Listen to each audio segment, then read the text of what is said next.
I mean, everybody at the lower ranked university on that argument is being deprived of an opportunity, not just the black student.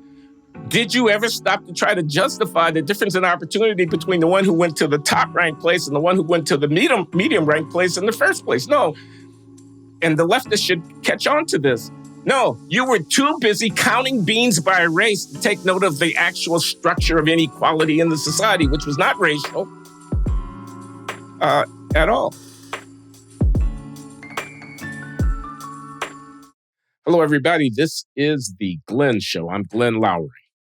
I'm with my conversation partner, John McWhorter. We're Ivy League professors over here. I teach at Brown. He teaches at Columbia. He writes for the New York Times. I have a Substack. And I am happy to report that the Manhattan Institute for Policy Research sponsors The Glenn Show, and that additional support for The Glenn Show is provided by ACTA, the American Council of Trustees and Alumni, particularly for the conversations that John and I are having. So we're here every other week. We're back. How you doing, John? Good. It's hot, but very, very, very good. I think this is our affirmative action show, Glenn. Last week, let me see. It was last week. This is right? Saturday. So 2 weeks ago. 2 weeks ago, yeah, it was a week before last, in effect. I was out in Texas, in Dallas, at the University of Austin's Forbidden Courses summer school. 2 weeks of lectures and seminars and whatnot on all manner of things hosted by this new startup university that I'm very excited about. But in any case, my seminar was on race and inequality. And it happened on Thursday that the decision came down from the Supreme Court in the Students for Fair Admissions versus Harvard and the University of North Carolina affirmative action case. And the banner headline that comes out of that is that affirmative action has been ended by the Supreme Court. This would appear to be very momentous. We have to devote at least one of our conversations to exploring the full implications of it, ramifications. And it's an issue that we've been talking about here for years, John. The wheel of history is turning, wouldn't you say? I would say that. And there is, for me, the big preliminary in discussing this whole issue is, and you can say that this is me being a linguist, but frankly, I think anybody could think this up. We have to stop talking in euphemisms, because the way this is all discussed, and it's really been hard for me to listen to over the past 10 days, there's this idea that people take race into account, that little phrase.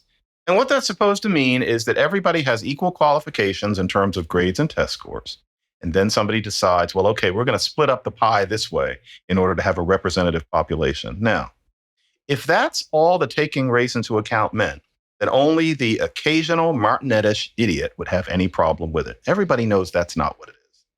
Taking race into account is a polite, doily, antimacassar, fig leaf euphemism for Black and Latino students.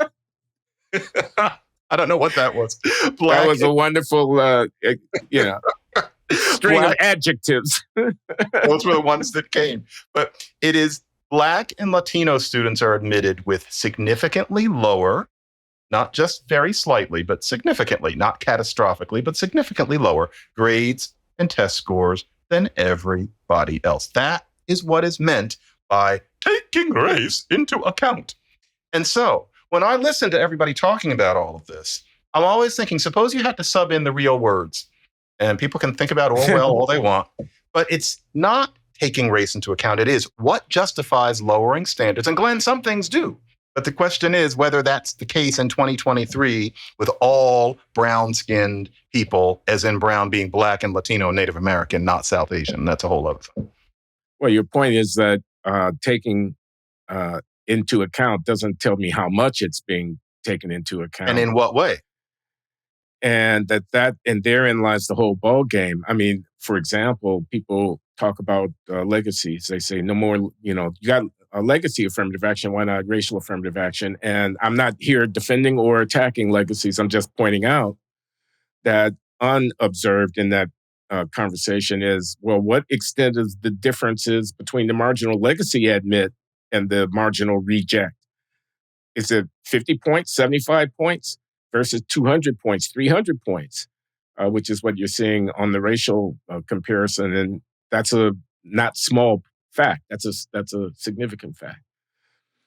But I'm just in awe of we had the Bakke case. This is 1978. This is Justice Powell's controlling opinion. This is the establishment of an exception to the colorblind implications of the 14th Amendment and the Civil Rights Act of 1964, allowing for racial discrimination in the service of the compelling interest of pedagogic interest under the free speech and entitlements of the universities to have their orchestration of the mission of education diverse in terms of racial identity.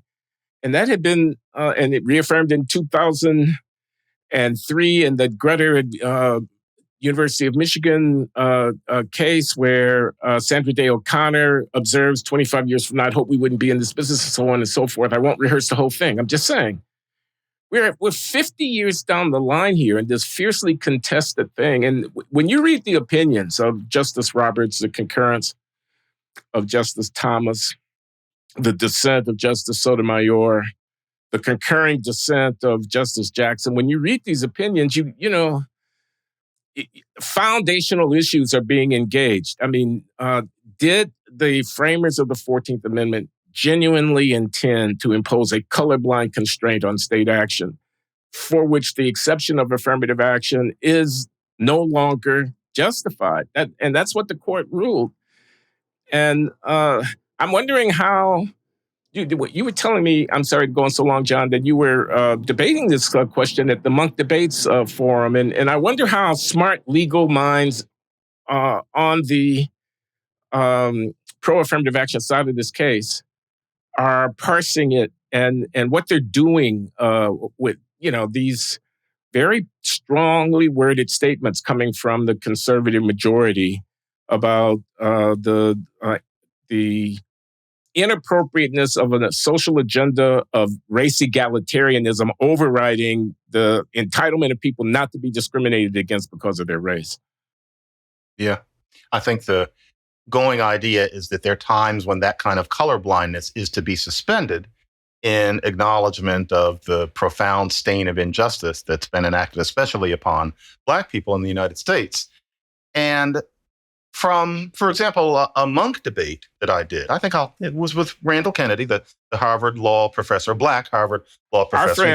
Our friend Randall Kennedy. Both respect very much. The idea was that even being a middle class or an affluent Black person today means that you suffer certain disadvantages, certainly not in the way that you would have 50 years ago, but they're still there. And that those disadvantages that you suffer in terms of attitudes that might be held against you overtly or not overtly, in terms of the fact that you might be middle class in terms of income, but you don't have the accumulated wealth, in terms of the fact that you may be middle class, but technically in your neighborhood, there are a certain number of bad apples, et cetera, that there might not be in the white neighborhood in the TV show Stranger Things, that sort of thing. So the idea is that being middle class and Black or affluent and Black still is enough of a disadvantage that standards should be changed. And Randy was fine with the idea that we talk about what it actually is. He said that we're not at the point where standards don't need to be changed. I, quite honestly, just disagree. I think that standards need to be changed under conditions starker than those, especially given the endless dissonance that racial preferences, as in lowering standards, will always create, especially after 1965 and the Immigration Act. It's no longer a matter of this Manichaean opposition between white people and Black people. Since 1965, so many people have come from Asia. So many people have come from Africa. So many people have come from the Caribbean, but especially the Asian case at this point, that we need a whole new calculus, because to dismiss all of these Asian American parents and their children as naive or racists for not liking that their best might not even get them into Harvard, whereas a Black or a Latino person doing very good definitely gets into Harvard. It's reasonable to have a problem with that on the basis of what goes on with your own kid. And those kinds of lawsuits, that kind of dissonance was never going to stop. Yeah. I have a lot of thoughts about this. So I'm thinking of the stereotyping point. As I recall, the structured Justice Roberts opinion, where he finds against Harvard and the University of North Carolina, and finds that racial affirmative action as practiced there violates the Equal Protection Clause of the 14th Amendment of the U.S. Constitution. This cannot be overemphasized. This is very important. The structure of the argument there is it's being undertaken on behalf of objectives that are virtually immeasurable and unverifiable. You tell me diversity promotes the pedagogic mission of the university, but you can't really show me how. You make various assertions about university preparing a diverse leadership for the future of the country, but the links between what you're doing at the admissions office and the achievement of those goals is tenuous. It's hard to see. So how can this be narrowly tailored to meet a compelling interest when it's virtually impossible for judicial review to ascertain whether or not those objectives are being met? This kind of thing. I thought that was, a very sort of central point. He says the court's only allowing affirmative action if it's the use of race in this kind of decision, if it's not used as a negative against any racial group. And how can you say it's not being used as a negative against the Asians? Admissions is a zero-sum activity. If you let in some on a special dispensation, there are others who are not going to be let in virtue of that special dispensation. And manifestly, that's the case of Asians. He actually has a table, in his opinion, that's taken right out of Peter Arcidiacono's brief, which stratifies the different levels of academic qualification and compares the admissions rates across the racial groups. And it's absolutely devastating. So Asians are being discriminated against. And this is ironic, right? That this is a non-white group that are alleging injury on behalf of a program that is supposed to be undertaken to benefit non-whites. And you have to now parse. You have to parse between an African-American from a family with 2 college graduates and professional lives living in a leafy suburb somewhere who happens to be African-American, and an Asian American applicant from a possibly 2-bedroom apartment somewhere in a tenement that's scraping out a bare living, but the kid has somehow managed to ace the test. And to use the Blackness and Asianness as the defining characteristics of those 2 people in my hypothetical, and argue in favor of the one over the other based on the Blackness or the Asianness of them is stereotyping. It's not any longer an individual assessment. It's taking people as if they were avatars of some abstract category and then chopping their rights up based upon that.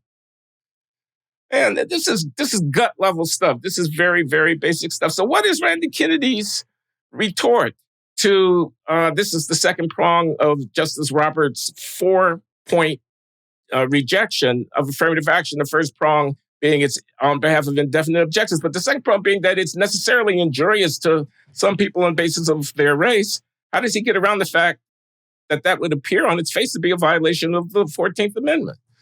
Well, in our discussion, it didn't happen to come around to that specific prong. I'm sure that he has a coherent answer. But obviously, what you're saying is simply true. You didn't just express an opinion. You just expressed a truth. And anybody who's following these issues knows it. And yet, what people do is they always put their hand back behind their neck and look off into the distance. And they'll say something like, well, the thing is, we've got to bring Black people into opportunity.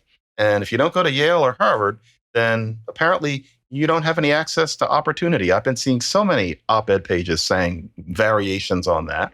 And it comes down to something very simple, which the person going like this knows very well. There are so many schools. Let's go to SUNY Purchase. Let's go to any one of the Cal states. Let's go to one of those universities that has Wesleyan in its name in the Midwest. Could you say to the staff there, working their butts off to get their seniors into jobs as lucrative and promising as possible, all the people who are there trying to shunt their graduates into being productive and successful members of society. Could you say to them, it's too bad that it doesn't work here. You're at UC Santa Cruz and, all these Black and Latino students are cut off from opportunity. It's too bad they didn't get to go to Rice or Stanford or Yale. Everybody knows that's a ridiculous cartoon. Is it really true? And folks, for the comment section, yes, Archidiakono et al. Have been answered by the economist Zachary Bleemer. And Zachary Bleemer's work has gotten around as if it kind of deep six to Archidiakono. No, folks, and I'm sorry, we don't have time to read everything. I certainly don't. But read Bleemer. Read both of his papers. There's a second one. It doesn't do anything different than the first one in that the fact is this. The takeaway is this after you look at all the tables. Did Prop 209, which ended racial preferences in California in the late 90s, lower the income of Black and Latino people who are now, believe it or I can't believe it's been this long, they're now grown-ups married with children. Did it lower their incomes? Latinos, yes, somewhat. Although, of course, a little something called 2008 might have had something to do with it. But Black incomes were not lowered. The media wasn't interested in that. Prop 209, if you have any way of drawing some sort of link between Prop 209 and people's earnings 30 years later. I'm not sure I quite understood that, and I'm not sure it's because I'm not an economist. But if you do, then frankly, Black people stayed the same. So put your hand behind your neck and do that thing where you look over my shoulder. Those are the facts. And so what all of this is... I just got to say this. As the economist in our bunch, I'm very impressed, John. I'm very impressed. You're down in the weeds, man. Bleemer is, as I understand it, a graduate student of David Card's at Berkeley. And he's done this study of the impact of Proposition 209. It's a carefully econometric investigation, and it's being held up as a defense of affirmative action. But John is on top of it. He says he's got two papers, not just one. Card, by the way, was the expert witness for Harvard in the litigation, who was the opposite number to Peter Arcidiacono in that whole contestation. But yeah, the paper has been oversold. This is Bleemer's work has been oversold by some of the defendants. Glenn, I didn't. Quick interruption. I didn't know he was a grad student. I didn't know that he was that young, and so now I'm feeling like I was talking too high and mighty. But frankly, it was oversold as making that point. Yeah, go ahead. I'm sure he's an assistant professor somewhere by now, and that this project has been going on for years, and it developed out of his dissertation, this kind of thing. But I want to come back to this point about how going to State University of New York and Purchase, if that's the campus that you were referring to, is not exactly a death sentence. Yes. Versus to going to Cornell or something like that. It's not exactly the end of the world. No. And the elitism, and this comes through, and Justice Thomas does allow himself a little bit of bitterness and a kind of sarcasm in some quarters of his report. I mean, for example, this is an aside to my main point about elitism, but I'll just say this. Thomas goes out of his way to point out that Harvard discriminated against Jews back in the day, and that the University of North Carolina, the other defendant in this case, was an openly segregationist campus until, the Jim Crow era got brought down. And he says, these are discriminators. Why should we trust them? They're basically asking to trust us. They're saying, look, we got this. We're creating a cadre of American leaders and we're going to make it diverse and everything's going to be fine. Trust us. And Thomas is saying, like, why should we trust them? This court has a long history of not trusting discriminators. I think he cites a bunch of cases all down the line, man. I mean, people are going to get mad at Clarence Thomas. I'm just going to say this, and y'all can get mad at me if you want to. I found his opinion to be magisterial. I found the depth that he went into in expositing the legislative history of the 14th Amendment was comprehensive, and it was historian-like in terms of the level of detail and completeness. And the argument that what the framers intended was that it be a non-discrimination, not an equalizing mandate, a mandate that restricts the state from using race to discriminating people, not an instrument to mitigate and rectify the consequences of historical exigency. I found that argument to be quite compelling. But on this elitism thing, people don't see the irony in this. Affirmative action is actually parasitic on inequality. In other words, it says, in order to get a good job, you have to go to Harvard or Berkeley. or Rice, or some place which is a very exclusive place that has 30,000 applications for 2,000 seats. In order to really make it in America, they pat themselves on the back. We're creating the elite. They presuppose that their portal is the only portal that you can pass through to get into the elite. Now, and then they say, but therefore we have to be racially diverse, but we are also very, very specialized and selective and elite.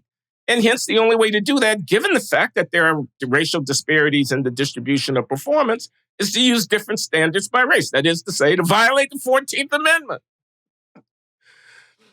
Now, they don't have to be so elite, or perhaps I should say, we don't have to be so elite. The idea that a Black student who couldn't get into a ultra-selective university and has to settle for a lower ranked university has been deprived of an opportunity presupposes, everybody at the lower ranked university on that argument is being deprived of an opportunity, not just the Black student. Did you ever stop to try to justify the difference in opportunity between the one who went to the top ranked place and the one who went to the medium ranked place in the first place? No. And the leftists should catch on to this. No, you were too busy counting beans by race to take note of the actual structure of inequality in the society, which was not racial at all. So, it's that's all true. What people are doing is reciting lines. That thing where you put your hand behind your neck and you talk about opportunity. You're training yourself not to think too hard about the truth that you just said. It's like, what is it? In A Partridge in a Pear Tree, the Christmas Carol. Is it four calling birds, 3 French hens, 2 turtle doves? Right. 2 turtle doves. Four calling birds. What's a calling bird? You ever thought about that? We all learned to say it. What's a calling bird? Who would write the lyric that way? It was actually a particular kind of bird. They were called collie birds. And it got changed to calling bird because nobody knew what a collie bird was. So you just say 4 calling birds. You just recite it. That's what this thing is about opportunity. You say, well, we have to create the elite. As if the elite only comes from 36 schools. Everybody knows it doesn't work. And the sad thing, Glenn, is that what I see in it is a kind of racism if people aren't Black, or if people are Black, a certain sense that our identity is something separate from that of whiteness, and that therefore there's certain things that we should not be expected to do. I think what people really think is that middle-class Black kids should not be expected to perform at that level, that it's immoral to look at that brown face and say, you have to do as well as that Jewish kid from Scarsdale, as that Chinese American kid from Scarsdale, and that South Asian kid from Queens. You have to do as well as them. The past is the past. The present isn't perfect. But you, if you did not grow up disadvantaged, you have to do as well as everybody else. And I can tell that a certain kind of white person, roughly the kind who reads the New York Times and listens to NPR, is very uncomfortable espousing that. Like when people talk to me about what I'm thinking, what I hear often is, yeah, I get it, but there are certain things I disagree with. And what they disagree with is they can't imagine looking that middle-class Black kid in the eye and saying, okay, affirmative action is over for you. And they're especially uncomfortable with the fact that, yes, at first, the numbers of us would go down, as they did at the UC schools, and then went back up. But yes, there were some times when there weren't as many Black kids on campus. I was there for the last 10 minutes of that when I taught at UC Berkeley. And none of those kids wound up dead. None of those kids wound up in jail. They went to UC Santa Cruz and UC San Diego, and by and large did very well. And here we are. The world kept spinning, and Black incomes did not go down in California. But I think a lot of people are trained to think that, to imagine that those numbers would go down, and to say to a middle-class Black kid, we're not going to give you set-asides anymore. You have to do as well as everybody else, makes them bad people. And Glenn, I can imagine feeling that way if I were white too, given what we're steeped in. But it's at the point where that sense of guilt that those people feel at expecting the best of me or my children is obsolete. It was time for it to go. And this decision is going to make it harder to work on the basis of that unintentional essentialism that I think is part of this whole thing. So you talk about how the observer, the well-meaning white supporter of affirmative action, may be selling short middle-class Blacks by, in effect, presuming that They can't be expected to achieve the same degree of excellence. And what I'm thinking about is the other side of that equation. What about the middle class? What about Black middle class society itself? Suburban Atlanta, suburban Houston, suburban Chicago, Philadelphia. The children of all the people, some of whom are beneficiaries themselves of affirmative action in a time past, who have penetrated into the upper middle and upper echelons of American society, of the economy, corporate sector, of the entertainment sector, and on and on. What about them? Does affirmative action, the need for it, the wailing and moaning about how the numbers will go down, implicitly indict them for not living up to the potential of their middle classedness? Does it expose their failure? You know, I mean, let me just finish this thought, John, if you don't mind, because the implicit argument is, like you said it explicitly. You said, okay, he's middle class, he's Black, but he's still Black. The Black experience is carrying a weight. He lived in a neighborhood where there were poor Black people that were close by, or he bears the scars, et cetera, et cetera. And excuse me for daring to notice that this sounds awful lot like belly aching and an excuse. An excuse for the failure in the face of a challenge to produce the cadres from our most well-endowed and fortunate number to actually perform. And this crutch of affirmative action is now taken away, exposing the underperformance in a radical way. And that's got to be terrifying to people. I'm talking about Black people. I'm talking about the people who are going to want to call the Supreme Court rolling back the clock on our progress, being terrified by the existential challenge that this decision confronts them with. There is no fig leaf. Here you are in America. The doors are open. We're judging people on their merits. Your numbers are going down. That's kind of on you, bro. It's hard. And it's unpleasant, but it's honest and it's logical. And, I want to do a quick reminder here, folks. We're not talking about taking race into account. We're talking about, do you lower standards? And if anybody's saying, but standards aren't lowered, you're lying. What we're talking about is lesser grades and lesser test scores, not abysmal, but significantly lesser, being allowed as admissions criteria for Black and Latino students, as opposed to others. That's been soundly proven all over the country for decades. There's no question about it. That's what we're talking about, not something as abstract as taking race into account. And the issue is, how long do you do this? And, I have to be the old guy shouting from his backyard. I've seen this because I happened to be at UC in the late 90s, and I listened to all of these earnest people getting up and talking about resegregation, getting up and making it sound like most Black kids at UC Berkeley in 1995 were poor, when all but none of them were anything like it, and I checked. It wasn't what they were saying. And so many people were saying things like, the Black, I remember one person, verbatim, somebody got up and said to a cheering audience, few Black students have access to adequate education. What's few? What are you talking about? What are the figures? Is it really that bad? Is it really 1910? But of course, everybody's clapping because this person is supposedly saying the right thing. And really, all of that apocalyptic rhetoric that I saw so much of it in 95, 6, and 7, was useless, and it was inappropriate because that's not what happened.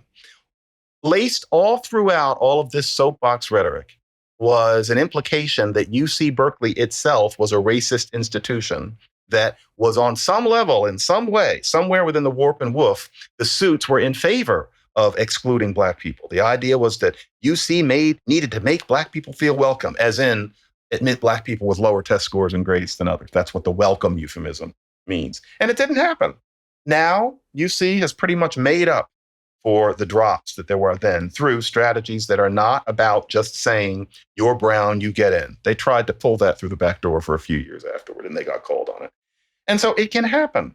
And so if UC did it, then why in the world are we talking now as if this decision is going to take us back to 1960 when college campuses in the United States are probably the least racist in any sense spaces on the planet Earth in the history of Homo sapiens, which extends 300,000 years back?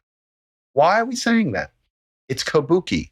Everybody is doing a kind of performance, and it's time for it to stop. Yeah. Well, good luck with that. I mean, performance seems to be the order of the day, and not just on this issue, on a lot of issues. Isn't that how race is getting enacted in American political culture, through performance? Yes, it is. So, John and I often talk about higher education on this podcast. Obviously, that's the universe we both inhabit. And why not? It's a topic that has moved front and center of late at both the state and national level. Free speech on campus, viewpoint diversity on campus, cancel culture on campus, soaring tuition, affirmative action, race-based admissions, accreditation, the erosion of standards, attacks on the classics, hiring litmus tests, critical race theory, diversity, equity, and inclusion. You name it, it's in the news. So, with all that's going on, and there's a lot going on, to whom can one turn as a trusted resource of all issues related to campus reform, whether you're a student, faculty, trustee, administrator, donor, policymaker, or alumni? One source we want you to know about and strongly recommend as a credible and respected voice on all these issues is the American Council of Trustees and Alumni, or ACTA, whom we're pleased to have supporting this episode. ACTA is on the front lines, promoting academic excellence, academic freedom, and accountability at America's colleges and universities. They don't just serve as trusted advisors to college trustees and alumni, they help arm reformers with resources, ideas, recommendations, information, even grassroots alumni support through their Campus Freedom Initiative. They make positive changes happen, and they approach these issues in a nonpartisan, balanced, informed, highly credible way, which we appreciate. If you care deeply about these issues, as John and I do, you really must know more about the American Council of Trustees and Alumni. Start by looking them up on the web at goacta.org. That's goacta.org. And follow them on Twitter and Facebook. Well, I have a number of thoughts. Clarence Thomas voted with the majority, of course. He benefited from affirmative action himself. So did you, John. So did I. How dare he/we pull up the ladder after ourselves, etc. Ad nauseum. Your rebuttal. That is what, it's funny. I haven't heard as much of that as I was expecting, but it's frequent response. And there are two quick ones. One is that if earlier in your life you didn't see the problem with something and then you come to see that problem later, the idea that you have no right to open your mouth if you benefited based on how you're feeling as a more mature and experienced person. You can't open your mouth because that ladder was there for you when you might be thinking that the ladder shouldn't have been there. That is muzzling. That's at best a debate team trick. It has nothing to do with any kind of justice. And I also think that people misunderstand, and I genuinely misunderstand. You don't apply for affirmative action. It's not like you go online and you fill out a form asking to be processed that way. In the time that we've been around, it's just the way you're seen. You can't avoid it, frankly. And I can definitely say that in my situation, when I was 15 and then even 22, I was a hobbyist. I was doing a lot of theater. I was doing all sorts of things. These issues didn't really come to my mind strongly until I started teaching at Berkeley and watching so many people walking around lying. It offended me.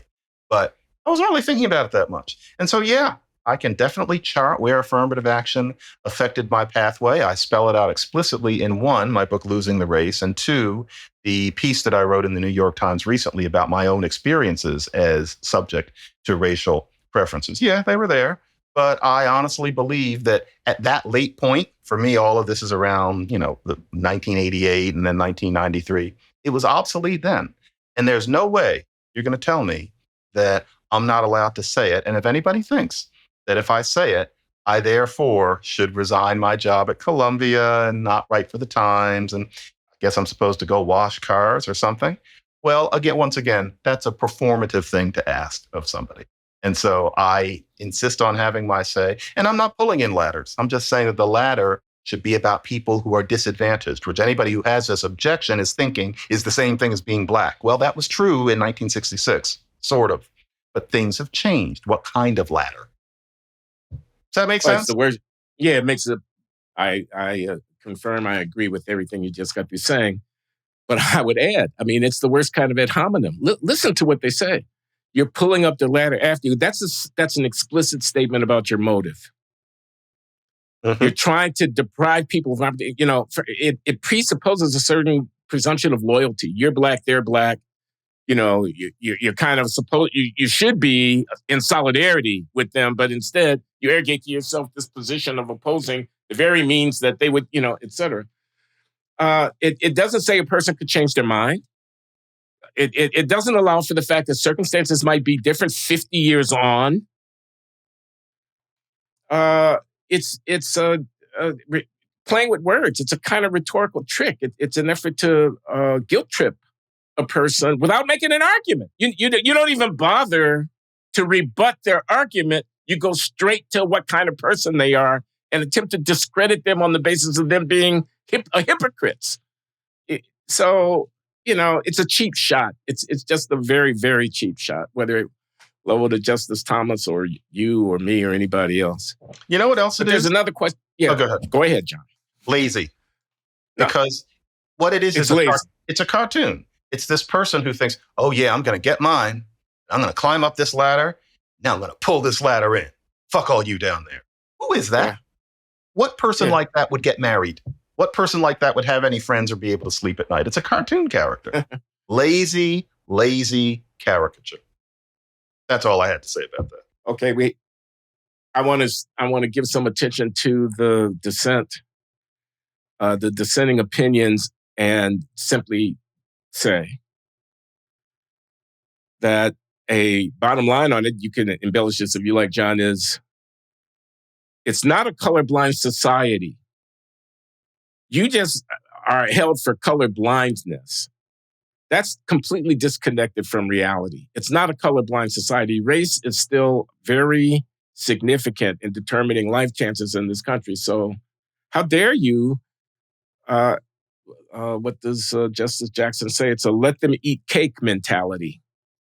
You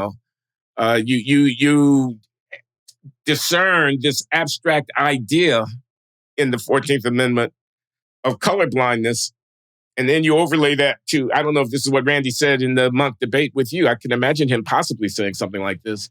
And then you overlay that against the actual social circumstance in which race is insinuated into every nook and cranny of social life, determining opportunities for people, and you declare the Constitution colorblind. What's up with that? And the answer to that is, yes, race determines outcomes. But the question is, do you lower grades and test scores, Judge Jackson? With all due respect, and she is good. She's doing her job in a way that Amy Coney Barrett, I hear, is not doing as much or as well. But I haven't heard that. Do you lower grades and test scores, not just take race into account? Do you do that when your applicant is somebody who has been affected much less by that kind of racist inequity than many other Black people have? Do you treat all Black people the same way in that regard because of the remnants, or even you don't want to call it remnants, the indications of racist inequity in society? That's a genuine question. And so, yes, race does still determine things. And so that might mean that you give more support, including changing standards, to disadvantaged Black people. Let me phrase that very precisely. Of the people who you give affirmative action to based on disadvantage, maybe proportionately more of them will be Black than one might expect in terms of our representation in the population. That's fine. That takes race into account. But to take one of the Cosby kids, so to speak, I guess we're not supposed to use that example anymore because of Cosby's adventures, but Kids everybody didn't knows do anything. what he did. But yeah, the TV show. And so we're supposed to give affirmative action to those kids. All of those kids on the show, for those of you who are old enough to remember, all of them going to college, none of them were assessed on their merits. All of them, despite, that house they grew up in Brooklyn Heights, et cetera, all of them were assessed in very considerable part on the fact that their brown faces would add to the diversity tableau of the schools that they went to. If we're going to think about how this sort of thing was really going in the high 80s and 90s. And so, no, saying that racism still exists and that societal racism, as they call it, exists is not a self-standing argument for changing standards for all Black and Latino faces. And I think on some level, if you were going to have a conversation with Justice Jackson, she'd understand that. But what interests me is that people of her mind wouldn't put it on paper. They seem to think that it's somehow irrelevant, as if there are only 3 middle-class Black kids. But surely, for example, she knows that's not true. I'm perplexed by that, just perplexed. I have a slightly different take, not disagreeing with you, but just wanting to put the emphasis in a different place, which is there's a non sequitur involved. You say society is not colorblind. Okay, well, that's pretty clear. That's self-evident, and no one has claimed to the contrary. What we're talking about is the Constitution, not about society. We're talking about the United States Constitution. The Constitution is the compact under which we govern ourselves. It's the law. Now, the society is dynamic. It's not a colorblind society. It's also not a static society. To wit, as you have emphasized, 1965 immigration liberalization, tens of millions of non-European foreign-born persons coming and making their lives here and their children, they're now a very significant part of the social landscape. The law is the compact under which we're all going to be governed.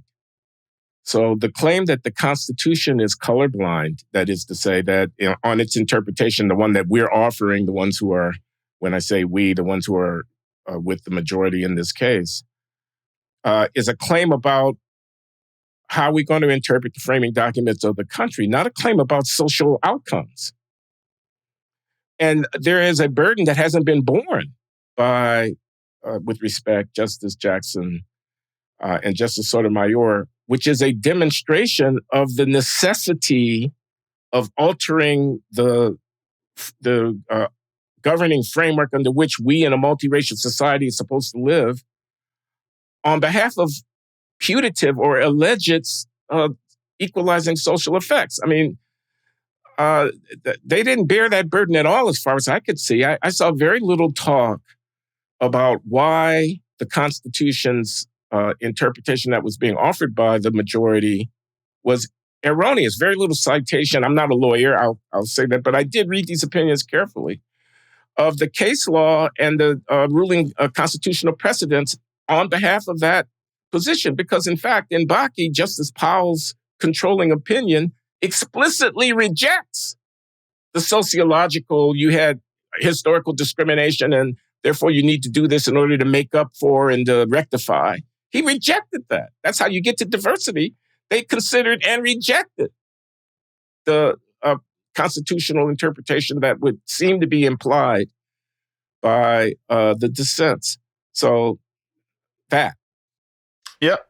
I mean, that was frayed as early as 78. Yeah, and that's where you get the diversity argument, which has always been utterly hopeless in terms of anything that actually makes sense from A to B, including that diverse kids don't like their diverseness being called upon in classrooms. You read one op-ed after another with that. I have heard countless diverse kids say it, and I felt it.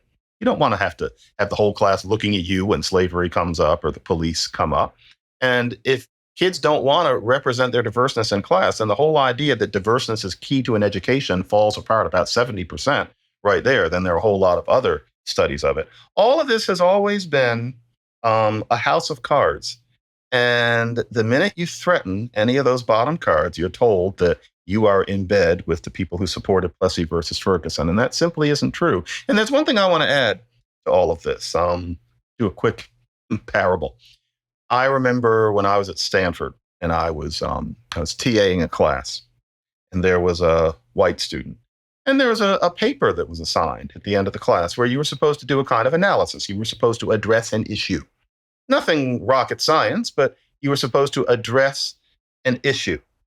I'm not going to be specific about the class or anything else because just maybe this person would see themselves depicted and they don't deserve it. But it was a class where there was an essay at the end. And there was this one student who I was, helping with this. And, we batted around the idea that they would analyze this phenomenon, this tendency, this claim, et cetera. But somehow it never quite happened. And what this student handed in was a book report biography of one person where all they had to do was go get a particular book. I even knew what book it was and paraphrase from the book. And that was not typical of Stanford undergrads. That's not what they're like. The year is 1990. I was impressed when I was a grad student there. I was thinking, boy, these kids are all so smart.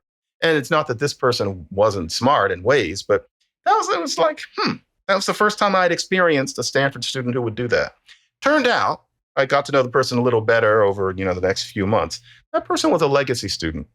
That person's father and grandfather had gone to Stanford. And I'm afraid that was the reason that they were there. That was about the most they could do.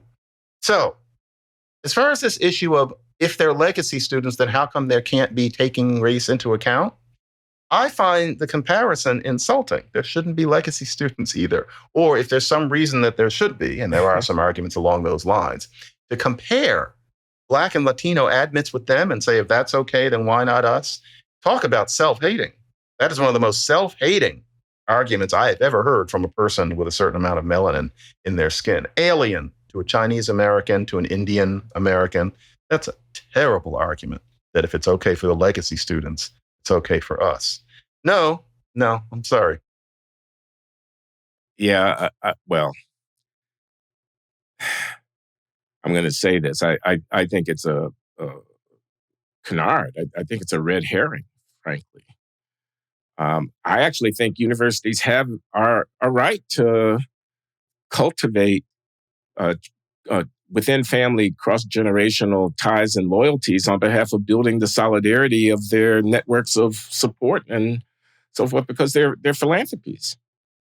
They're a kind of club. I mean, the Constitution prohibits racial discrimination. It doesn't prohibit censoring who comes into my club based upon whether or not I think that they will further the club's objectives. Race and legacy status are not anywhere close to being on the same status in terms of the basis of discrimination. I know that would be an unpopular argument, but I don't see how it's not correct as a matter of logic. So I think that now Roland Fryer, the estimable Roland Fryer, former student of mine, professor of economics at Harvard, well-known commentator and analyst, had a piece in the New York Times. Did you see it? No, I didn't. Oh, man. You should check it out 3 days ago, and we don't have to talk about it. I'll just say what he said, and if you want to move on, we can. He said, okay, what are we to do now? Harvard and Ivy League. He said, here, I'll put something to you. How about establishing a network of special educational academies, like, exam schools in the big cities around the country? Let's say 100 of them, 100 of these schools scattered through big cities with large Black and Latino populations throughout the country, intended to cultivate potential entrance into your inner sanctum. You take them right at 9th grade. And you teach them from 9th grade on, and it's intensive, and it's, you got to take an exam to get in and whatever. Funded out of the endowments of these institutions, and he does a back of the envelope calculation. He says the collective endowment of the Ivies is like $80 billion. And, he does a per student cost, and he turns out that it's a trivial sum within the framework of their total resources that they could be able to do this. He said, there's only one reason there are two reasons that you wouldn't do this. One, you don't have the money, and I just showed that was wrong. But the other one is you don't actually believe that there are kids out there that can meet your standards. But I know you wouldn't want to admit to that in public. So let me embarrass you by saying, I dare you to do this. I've got to read that. I thought that was just wonderful. I thought it was wonderful. He says, don't lower your standards. Bet on these kids. Put your money where your mouth is. I think that phrase is actually in the article. Put your money where your mouth is. Stop putting your hand behind your neck and looking over Roland's shoulder. Exactly. He cites his own research to show that the Harlem Children's Zone charter school efficacy had been demonstrated to, a certain degree in terms of his quantitative estimates. And he has his research in Houston where he's also done some education reform experiments showing that adopting a relatively sensible longer school day, longer school year, intensive tutoring, high expectations, strict quality governance over teachers and principals can be shown to practically close the racial achievement gap in a couple of years based on data that he's analyzed, this kind of thing. So he's not talking through his hat. He's saying, we know how to do this. And here's the unspoken thing that the first thing I thought, I wondered what Randy Weingarten, who runs the teachers union out there, or the National Education Association, I think she's the American Federation of Teachers, the National Education Association would say about it, because he's daring Harvard, Princeton, Dartmouth, Brown, Cornell, Yale to start dozens of, in effect, high-end, elite-focused charter schools right in the middle of Philadelphia, right in the middle of the Bronx, on the south side of Chicago. And you know what the teachers' unions would do? They'd scream bloody murder. Mm-hmm. Elitism, cream skimming, so forth and so on. So the main obstacle is not just the recalcitrance of the Ivies to Roland's somewhat tongue-in-cheek, but I think, it's a serious idea. What I want to know is, all those selective college administrators who are writing op-eds and reading op-eds, why is it that they would find Roland's piece there less interesting? And one more piece written by one more professor somewhere talking about how this decision blocks Black people from opportunity and that we must, quote unquote, take race into account. Why is that latter editorial more interesting? You really do wonder sometimes how interested people are in doing what they say they're interested in. Are people interested in optics, or are they interested in actually forging change in society? And I hate to say that a lot of those people in their suits are more interested in just getting short-term optical work done rather than actually making a change in society. And I hate to say that sounds kind of self-centered. They're doing that for their own careers because then they get to be some dean at some other school, something like that. I'm disappointed in those people, very disappointed in people like that, because Roland is doing real thinking. And look what happened to him. He's doing real thinking. And everybody else is just writing these sententious tracts of liturgy about taking race into account and opportunity. I'm very disappointed. Very. Are you disappointed in this conservative court? I've heard you say not nice things about the conservative court. It's too conservative for you, but here they are. So they're not all bad. Would you give them a little bit of credit? They got this one right. And I hate having to see Kagan and Sotomayor and Jackson and disagreeing with what I'm sure are very good faith opinions of theirs about what a catastrophe this is.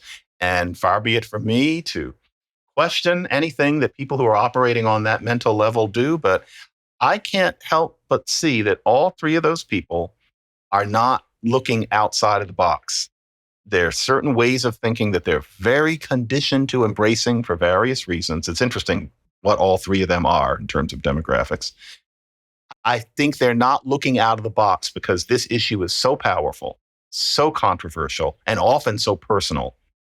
And I'm sorry, but okay. Well, another thing, Glenn, is the answer is not simply don't take race into account because we must be colorblind. You have to explain where you're coming from on that. Anybody who just says we must be colorblind as if we're talking about some 1950 textbook, no, that's too simplistic. why must we be colorblind when we weren't doing it before? Was it always wrong not to be colorblind, et cetera? I don't want to go too far with that. But the idea that this decision is wrong, I find it limited. It's limited. But that's just me. I think we're at the beginning of something, actually. I think affirmative action is one thing, but I think the larger question, I mean, the reparations debate, for example, what do you think this court, based on, and I'll say I'm not a constitutional lawyer, but I just don't see how you can read the opinions here in the Students for Fair Admission versus Harvard and UNC cases and imagine that this court would uphold a broad-based program of wealth redistribution based upon race, justified by the history of slavery and Jim Crow segregation and redlining and all of that. It just never worked, no. Just doesn't see, I don't know, you got to classify your citizens based on their racial identity, and then they're standing at law in terms of eligibility for the receipt of certain government-sponsored payments that are funded by tax dollars is determined by their racial identity. I just don't see it. The same six people would knock that down in a second. I think reparations is going to have to be 1,000 points of light because, a decision like they would never work. No, the Supremes, as currently configured, would be quite unsympathetic to that. So the wheel is turning. I mean, this is not Brown 1954. That it's not nearly so momentous as the rejection of the Plessy versus Ferguson 1896. Separate but equal is consistent with the 14th Amendment claim, which was what Brown did. This is not that. But it's up there. It's up there in that same ballpark. And I don't know if it's not a foreshadowing of a broader shift in the nation's sensibility around these racial issues. It might be hard to see now as we live in the aftermath of Black Lives Matter in the summer of 2020 and racial reckoning and critical race theory and all of that. Ron DeSantis, whom I know you don't like, is in bad odor because he's, don't say gay and he's trying to roll back CRT and whatever. But I just wonder, the 1619 Project, I mean, the curriculum battles over how to tell the story about the history of the country and the upper hand that the anti-racist people, the D'Angelos and Kindys of the world and others seem to have held, and that it may be that we're seeing that kind of sentiment progressively wane. It may be that the pendulum is shifting here a little bit. Again, I think the fact that these were Asian plaintiffs, that they were non-white plaintiffs, there's no way you can't say that the Japanese were not interred in the Second World War. There's no way you can't say the Chinese Exclusion Act that was explicitly discriminatory and anti-Asian in its sentiment didn't happen, because it did happen. And so on and so forth. Asians are, in fact, victims of hate crimes in some cities where disproportionately the perpetrators are not whites and they're not Asians. They're blacks. That's actually a fact about our actual subset. There's 7% of the population now as opposed to 2 or 3% a half century ago, and the numbers are only going to go up. Have you noticed what the 21st century looked like? There are 2 billion people in India and there's 1.5 billion people in China. And they're at the cutting edge of the dynamism in the global economy and in the global culture. This thing, which is a product of America's racial history of slavery, which is a kind of bimodal, bipolar, black-white framing, where blacks have some kind of presumptive upper hand on basis of their victimhood, is not long for this world.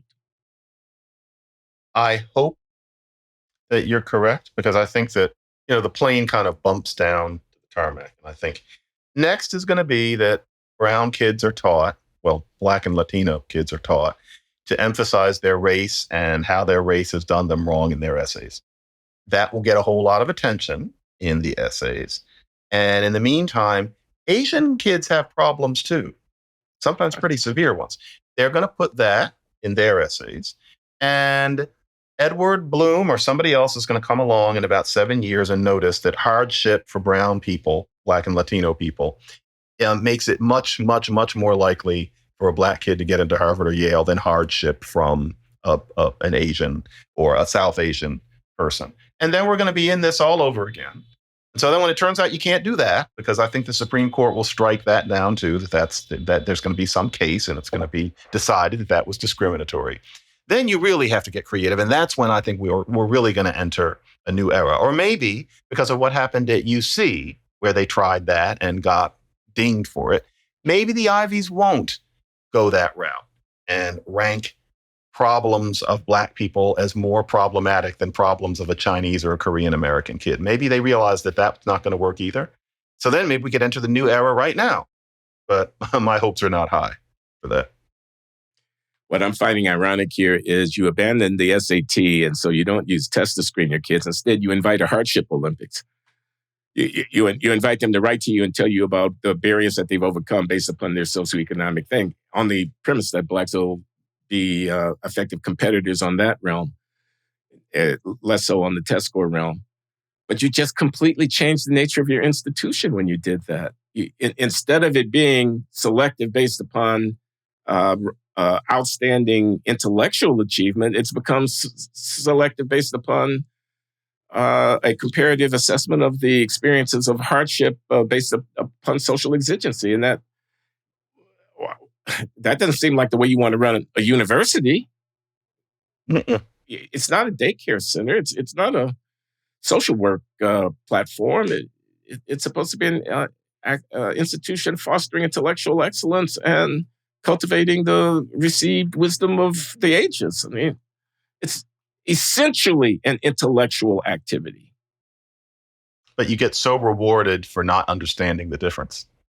For a lot of people with PhDs, they think that it is supposed to be social work. It is supposed to be daycare for young adults. And that is the heart of what education actually is, that you're being enlightened to the fact that such things are necessary. That's what worries me, that pretty soon all the people who think that way are 55 and are basically running the store. That worries me, but maybe that's apocalyptic. All right. You fans of The Glenn Show have been seeing an hour-long disquisition, John and I, reflecting on the meaning of this momentous Supreme Court decision on affirmative action. Thanks for joining us. We'll be back in 2 weeks. Thanks, John.